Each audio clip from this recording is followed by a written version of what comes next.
ನಗರ ಯೋಜನಾ ಪ್ರಾಧಿಕಾರದ ಅಧ್ಯಕ್ಷ ಇಲಿಯಾಸ್ ಖಾದ್ರಿ ಹೇಳಿಕೆ. ಅನ್ಸಾರಿ ತಮ್ಮ ಸ್ವಂತ ನಿವೇಶನ ಮಾರಿ ಮಸೀದಿಗೆ ಹಣ ನೀಡಿದ್ದಾರೆ.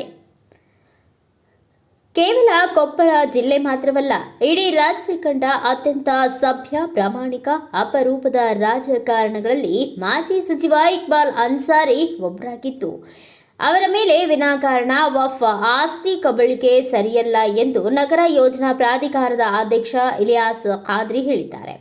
ನಗರದಲ್ಲಿ ವಫ್ ಆಸ್ತಿಯನ್ನ ಮಾಜಿ ಸಚಿವ ಇಕ್ಬಾಲ್ ಅನ್ಸಾರಿ ಒತ್ತುವರಿ ಮಾಡಿಕೊಂಡಿದ್ದಾರೆ ಎಂದು ಆಲಂ ಪಾಷಾ ಎಂಬ ವ್ಯಕ್ತಿ ಆರೋಪಿಸಿದ ಹಿನ್ನೆಲೆ ಈ ಬಗ್ಗೆ ಮಾತನಾಡಿದ ಇಲಿಯಾಸ್ ಖಾದ್ರಿ, ಅನ್ಸಾರಿ ಅವರ ವ್ಯಕ್ತಿತ್ವ ಏನು ಎಂಬುದು ಇಡೀ ಕೊಪ್ಪಳ ಜಿಲ್ಲೆಯ ಜನರಿಗೆ ಗೊತ್ತಿದೆ.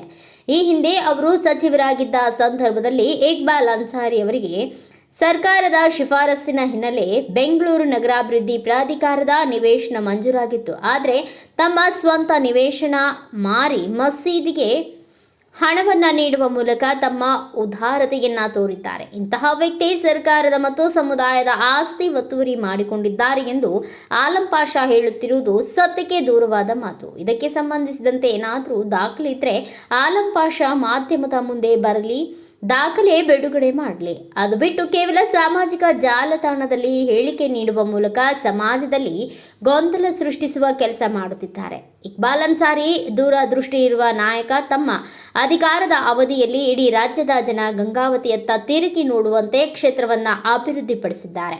ಈಗಲೂ ಸಿಎಂ ಸಿದ್ದರಾಮಯ್ಯ ಸೇರಿದಂತೆ ರಾಜ್ಯ ಸರ್ಕಾರದ ಬಹುತೇಕ ಸಚಿವರುಗಳೊಂದಿಗೆ ಉತ್ತಮ ಬಾಂಧವ್ಯ ಹೊಂದಿರುವ ಅನ್ಸಾರಿ ಈಗ ಅಥವಾ ತಮ್ಮ ಅಧಿಕಾರದ ಅವಧಿಯಲ್ಲಾಗಲಿ ಯಾವುದೇ ಅಕ್ರಮ ಮಾಡಿಲ್ಲ.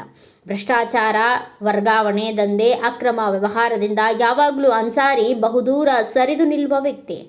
ಜನಾನುರಾಗಿ ನಾಯಕ, ಸದಾ ಜನರ ಹಿತ ಬಯಸಿದ ವ್ಯಕ್ತಿ. ಇಂತಹ ಮೇರು ವ್ಯಕ್ತಿತ್ವ ಹೊಂದಿದ್ದ ಅನ್ಸಾರಿಯಂತಹ ನಾಯಕನ ಬಗ್ಗೆ ಅಲ್ಲದೆ ಹೇಳಿಕೆ ನೀಡುತ್ತಿರುವ ಆಲಂ ಪಾಷಾ ತಮ್ಮ ಆರೋಪಕ್ಕೆ ದಾಖಲೆ ನೀಡಬೇಕು, ಇಲ್ಲವಾದಲ್ಲಿ ಅವರ ವಿರುದ್ಧ ಕಾನೂನು ಹೋರಾಟ ನಡೆಸುತ್ತೇವೆ ಎಂದು ಇಲಿಯಾಸ್ ಖಾದ್ರಿ ಗುಡುಗಿದ್ದಾರೆ. ಗಂಗಾವತಿಯ ಜಾಮಿಯಾ ಮಸೀದಿಗೆ ಸಂಬಂಧಿಸಿದ ಆಸ್ತಿಯನ್ನ ಅನ್ಸಾರಿ ತಮ್ಮ ಹೆಸರಿಗೆ ಮಾಡಿಕೊಂಡಿದ್ದಾರೆ ಎಂದು ಆಲಂ ಪಾಷಾ ಆರೋಪಿಸಿದ್ದಾರೆ. ಆದರೆ ಎಲ್ಲ ದಾಖಲೆಗಳು ಮಸೀದಿಯ ಹೆಸರಲ್ಲಿಯೇ ಇವೆ. ಈ ಬಗ್ಗೆ ಯಾವುದೇ ವ್ಯಕ್ತಿ ಯಾವುದೇ ಕ್ಷಣಕ್ಕೆ ಬಂದು ಮಸೀದಿಯ ಆಡಳಿತ ಮಂಡಳಿಯ ಸಂಪರ್ಕಿಸಿ ಮಾಹಿತಿ ಪಡೆಯಬಹುದು ಎಂದು ಖಾದ್ರಿ ತಿಳಿಸಿದ್ದಾರೆ.